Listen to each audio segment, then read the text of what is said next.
ভাইজান, প্যাসেঞ্জারের অবস্থা খুবই খারাপ।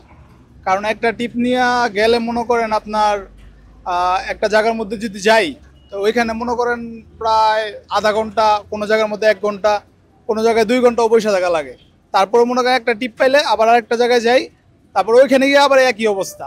মানে প্যাসেঞ্জারের অবস্থা খুবই কম, মানে নাই বলতে গেলে চলে। রাস্তাঘাট পুরোই ফাঁকা। সব মশার বিরুদ্ধে সুরক্ষা দিতে এলো বসুন্ধরা এক্সট্রিম অ্যারোসল। মশার বিরুদ্ধে এক্সট্রিম সুরক্ষা। প্যাসেঞ্জার অনেক কম, আর রোডে গাড়ি গুড়িও কম। খুব ওই ভাড়ার গাড়ি তো আসে না, এই জন্য সব গাড়ি মানে প্যাসেঞ্জার ঢাকার মধ্যে অনেক কম। না, এইগুলা তো হওয়া উচিত না। এটি তো মনে করেন সাধারণ মানুষের লিগে অনেক ক্ষতি, সাধারণ মানুষের লিগে অনেক অসুবিধা। আমরা এই যে বাইরে এসে এখন 1200 টাকা আমাকে জমা দিতে হইব, আমরা 2-4 পয়সা পাইনি, এটার কোনো রাস্তাই নেই।